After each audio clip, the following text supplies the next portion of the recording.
اب اس کے اندر مسئلہ یہ بیان کیا گیا کہ بھئی تم جو بھی کام کرو گے، چاہے چھپ کر کرو چاہے ظاہری طور پہ کرو، تو یحاسبکم بہ اللہ، اللہ تمہاری پکڑ کرے گا۔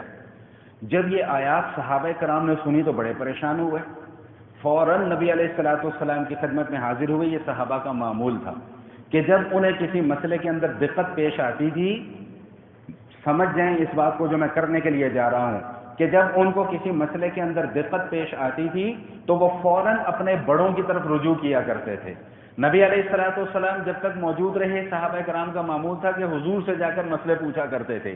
جب حضور دنیا سے رخصت ہو گئے تو صحابہ کرام کا معمول تھا کہ جو بڑے بزرگ صحابہ کرام تھے ان سے جا کر وہ مسائل پوچھا کرتے تھے۔ آج ہمارے یہاں مصیبت یہ پیدا ہو گئی ہے کہ دین کا کوئی مسئلہ آتا نہیں ہے، ہر ایرا غیرہ نتھو خیرہ اٹھتا ہے اور اپنی رائے اس کے متعلق دینا شروع کر دیتا ہے۔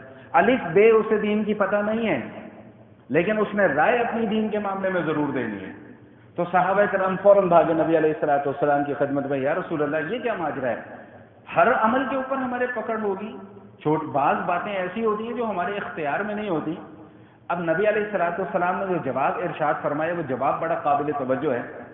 حضور نے فرمایا کیا تم لوگ بھی انہی لوگوں کی طرح ہو تو نہیں ہو گئے جن پر توریت نازل ہوئی، جن پر انجیل نازل ہوئی، ان پر بھی اس طرح کے احکام آئے تھے تو انہوں نے کیا کہا؟ سمعنا وعصینا، کہ اے نبی ہم نے آپ کی بات سن تو لی ہے لیکن مانیں گے نہیں۔ اللہ اکبر کبیرہ، آج اپنی آنکھوں سے یہ حالات نظر آ رہے ہیں کہ یا رسول اللہ ہم آپ کے عاشق ہیں، ہم نے آپ کی بات سن تو لی ہے لیکن عصینا، مانیں گے نہیں۔ تو نبی علیہ الصلوۃ والسلام نے صحابہ کرام کو فرمایا کہ تم بھی ان لوگوں کی طرح تو نہیں ہو گئے؟ فرمایا تم اس طرح کہو سمعنا واطعنا غفرانک ربنا والیک المصیر، کہ اے محبوب ہم نے آپ کی بات کو سن بھی لیا اور ہم آپ کی بات کی پیروی بھی کریں گے، ہاں اس میں اگر ہمارے سے کوئی غلطی کوتاہی ہو گئی تو غفرانک، اے اللہ پھر ہم آپ سے معافی کے بھی طلبگار ہیں۔ اب صحابہ کرام کا معمول کیا تھا کہ ہر وقت یہ آیت پڑھتے رہتے تھے کہ ہمارے دلوں کے اندر کوئی وسوسے نہ آئے۔ پھر اللہ کی طرف سے یہ احکام آیا کہ لا نکلف نفسا الا وسعها، بھائی طاقت سے زیادہ ہم نے تمہیں مکلف نہیں بنایا۔ اب اس مسئلے کو ذرا توجہ کے ساتھ سماعت فرما لیجیے، پھر میں بات کو آگے لے کے چلتا ہوں۔ دیکھیے گا کہ ہم جو اعمال کرتے ہیں، چاہے ہمارے ان اعمال کا تعلق ہمارے ظاہری جسم کے ساتھ ہو یا ان اعمال کا تعلق ہمارے دل کے ساتھ ہو، یہ دو طرح کے اعمال ہوتے ہیں۔ بعض اعمال وہ ہوتے ہیں جو ہم اپنے اختیار سے اپنی طاقت سے کرتے ہیں، اور بعض اعمال وہ ہوتے ہیں جو ہم سے بلا اختیار سرزد ہو جاتے ہیں، جس میں ہماری اپنی کوئی طاقت، ہمارا کوئی اختیار نہیں ہوتا۔ مثال کے طور پہ ایک آدمی ہے، اسے راشا کی بیماری ہے، اس کا ہاتھ ہلتا رہتا ہے، اس کی ٹانگ ہلتی رہتی ہے، وہ چاہتے ہوئے بھی اپنے ہاتھ کو کنٹرول نہیں کر سکتا، تو یہ غیر اختیاری چیز ہے، یہ اس کے اختیار میں نہیں ہے۔ ہم رات کو سو رہے ہیں، ہمیں کوئی عجیب سا خواب آ جاتا ہے تو اب لوگ پریشان ہو جاتے ہیں، جی میں نے تو خواب میں یہ حرکت کرتے ہوئے اپنے آپ کو دیکھا، تو بھائی اس کے اوپر پکڑ نہیں ہے۔ کیوں؟ اس لیے کہ خواب آپ کے اپنے اختیار سے نہیں آیا۔ یہی معاملہ بالکل ہمارے دل کے ساتھ ہے کہ دل کے اندر بسا اوقات ہمارے دل کے اندر وسوسے پیدا ہوتے ہیں، شیطانی خیالات آ جاتے ہیں، تو اب ان کا کیا حکم ہے؟ شریعت اس حوالے سے یہاں پر کچھ بیان کر رہی ہے۔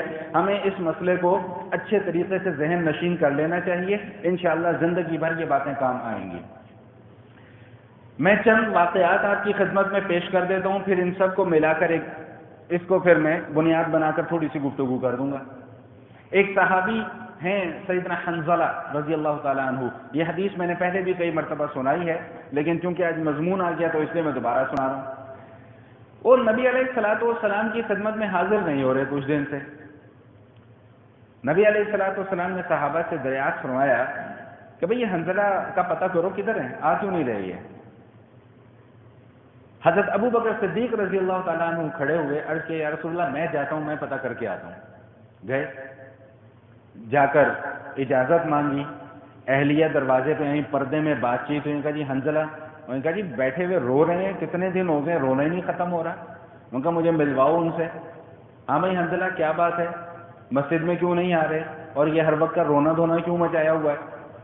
انہوں نے کہا شیخ آپ میرے بڑے ہیں، میں ایک معاملے میں بڑا پریشان ہوں اور مجھے لگتا ہے کہ میں منافق ہو گیا ہوں۔ یہ ایک صحابی رسول کی زبان سے یہ الفاظ نکل رہے ہیں کہ مجھے لگتا ہے میں منافق ہو گیا ہوں۔ بتایا بھائی بتاؤ تو صحیح ماجرا کیا ہے؟ اور یہ کہ جی حضور علیہ الصلوۃ والسلام کی مجلس میں بیٹھتے ہیں کیفیت کچھ اور ہوتی ہے، نبی علیہ الصلوۃ والسلام کی مجلس سے باہر نکلتے ہیں کیفیت کچھ اور ہوتی ہے، دل کے اندر ایسے ایسے خیالات آتے ہیں، ایسے ایسے وساوس آتے ہیں کہ میں ان کو زبان پر نہیں لا سکتا، تو مجھے لگتا ہے کہ میں منافق ہو گیا۔ اللہ اکبر کبیرہ۔ حضرت ابو بکر صدیق رضی اللہ تعالیٰ عنہ، کیا مقام ان کا، جب انہوں نے ان کی اس بات کو سنا انہوں نے کہا یار یہ کیفیت تو میری بھی ہے، دونوں ہی رونا شروع ہو گئے۔ اب جب رو دھو کے فارغ ہوئے میں نے کہا یہ رونا دھونا مسئلے کا حل نہیں ہے، چلو آقا کریم علیہ الصلوۃ والتسلیم کی خدمت میں جا کر حاضری دیتے ہیں اور ان سے جا کر پوچھتے ہیں کہ یا رسول اللہ یہ ہمارے ساتھ ماجرا ہے۔ دونوں حضرات جاتے ہیں حضور کی خدمت میں جا کر سارا کا سارا ماجرا عرض کیا تو نبی علیہ الصلوۃ والسلام نے فرمایا کہ بھائی یہ تو اصل ایمان ہے، یہ تو اصل ایمان ہے۔ اس واقعے کو بھی ذہن میں رکھیں، میں ایک حدیث اور سناتا ہوں پھر اس کا مفہوم بھی میں بیان کر دیتا ہوں۔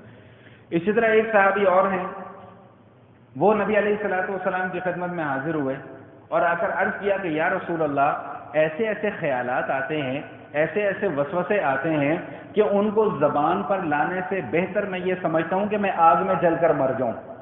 تو نبی علیہ الصلوۃ والسلام نے فرمایا کہ واقعی تمہاری ایسی کیفیت ہوتی ہے؟ عرض کیا رسول اللہ واقعی ایسی کیفیت ہوتی ہے؟ فرمایا ذالک صریح الایمان، یہ تو اصل ایمان کی نشانی ہے۔ اب اس کو سمجھ لیجئے کہ دلوں کے اندر خیالات کا آنا یہ ایمان کی نشانی کیوں ہے، میں اس کو ایک مثال سے سمجھا دیتا ہوں، اور یہ مثال میرے استاد محترم حضرت مولانا عبد الرحمن صاحب اشرفی نور اللہ مرقدہ نے صحیح مسلم کا سبق ہمیں پڑھا رہے تھے، اس وقت انہوں نے یہ مثال بیان فرمائی تھی، آج تک میرے ذہن کے اندر وہ مثال موجود ہے۔ انہوں نے فرمایا کہ بھائی اس کو سمجھ لو اس انداز میں کہ چور اسی گھر میں چوری کرنے کے لیے جائے گا جہاں پر اسے پتہ ہوگا کہ یہاں پر کچھ مال اور اسباب موجود ہے۔ جو گھر پہلے سے ہی کنگلا ہوگا وہاں پر چور چوری کرنے کے لیے نہیں جائے گا۔ فرمایا بالکل یہی مثال ہے کہ شیطان اسی دل کے اندر آ کر وسوسے ڈالے گا جس کے دل کے اندر ایمان موجود ہوگا، جس کے دل کے اندر ایمان موجود نہیں ہے شیطان کا وہاں پر کوئی کام نہیں ہے۔ تو اس لیے وسوسے اگر دل کے اندر آتے ہیں، برے خیالات اگر دل کے اندر آتے ہیں تو خود بخود یہ خیالات اگر آ جائیں تو ان کے اوپر پکڑ نہیں ہے۔ نبی علیہ الصلوۃ والسلام نے خود اس مسئلے کی وضاحت فرما دی ہے کہ اللہ تعالیٰ نے میری امت کے دلوں کے اندر پیدا ہونے والے خیالات اور وساوس کو معاف کر دیا ہے۔ معافی کب تک ہے؟ جب تک کہ اس کا اظہار اپنی زبان سے نہ کریں۔ کوئی دل کے اندر پریشانی آ گئی، خیال آ گیا، وسوسہ آ گیا، اعوذ باللہ پڑھ کے فوراً جھٹک دیجئے، اس کو زبان پر نہ لے کر آئیں، جہاں زبان پر لے کر آئیں گے وہیں پر پکڑ شروع ہو جائے گی۔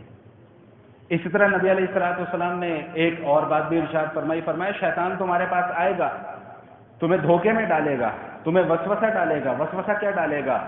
یہ فلاں چیز کو کس نے پیدا کیا، فلاں کو کس نے پیدا کیا، فلاں کو کس نے پیدا کیا۔ ہر کسی کے جواب میں آپ کیا کہو گے؟ اللہ نے پیدا کیا۔ آخر میں شیطان وسوسہ کیا ڈالے گا؟ اچھا پھر اللہ کو کس نے پیدا کیا؟ تو نبی علیہ الصلوۃ والسلام نے جو اس کا حل بیان فرمایا، فرمایا کہ جب اس طرح کا وسوسہ دل کے اندر آئے تو فوراً پڑھ لیا کرو اللہ الصمد لم یلد ولم یولد ولم یکن لہ کفوا احد، اور 3 مرتبہ اعوذ باللہ من الشیطان الرجیم پڑھ کے بائیں طرف تھوک دیا کرو۔ یہ آقا علیہ الصلوۃ والسلام نے وسوسے آنے کا حل بیان فرما دیا۔ اب اس میں ایک کوتاہی جو ہم اور کر جاتے ہیں، وہ کوتاہی کیا ہے کہ نماز کے اندر اکثر احباب یہ شکوہ شکایت کرتے ہیں کہ جی نماز کے اندر بڑے خیالات آتے ہیں اور ان خیالات سے پریشان ہو کر بہت سارے لوگ نماز پڑھنا ہی چھوڑ دیتے ہیں۔ تو یاد رکھیے گا کہ نماز کے اندر بھی اگر کوئی برے خیالات آ جائیں تو ان کے اوپر بھی پکڑ نہیں ہے، غیر اختیاری چیزوں کے اوپر اللہ نے پکڑ نہیں فرمائی۔ ہاں ان خیالات کے آنے کی وجہ سے اگر ہم نے نماز پڑھنا چھوڑ دی تو پھر پکڑ ہو جائے گی۔ ہمارے بزرگ یہ فرماتے ہیں، ذرا توجہ طلب بات ہے، بزرگ یہ فرماتے ہیں، ہمارے علماء، ہمارے اساتذہ، ہمارے اکابرین، وہ یہ فرماتے ہیں کہ بھائی نماز کا پڑھنا فرض ہے، نماز کے اندر کیفیات کا لانا فرض نہیں ہے۔ کہ آدمی یہ کہ جی میری تو نماز کے اندر خشوع و خضوع نہیں ہے لہذا میری نماز ہی نہیں ہوتی، نہیں، یہ وسوسہ شیطان کا وسوسہ ہے۔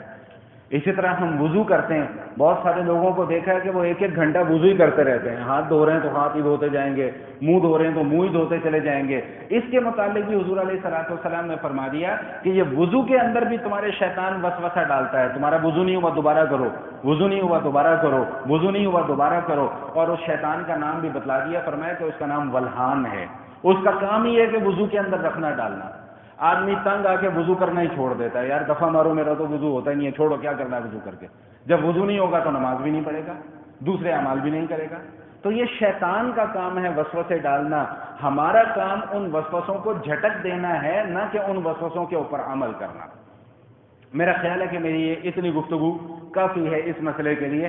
تو فرمایا کہ والذین آمنوا وعملوا الصالحات لا نکلف نفسا الا وسعها اولئک اصحاب الجنہ ہم فیہا خالدون، کہ وہ لوگ جنہوں نے نیک اعمال کیے، ایمان لائے اور نیک اعمال کیے، اور یاد رکھو کہ نیک اعمال ہم نے تمہاری طاقت سے زیادہ ان کا تمہیں مکلف نہیں بنایا، اس لیے تمہارے اوپر پابندی ہے کہ تم ان نیک اعمال کو کرو۔ تو جب کر لو گے تو پھر نتیجہ کیا نکلے گا؟ اولئک اصحاب الجنہ ہم فیہا خالدون۔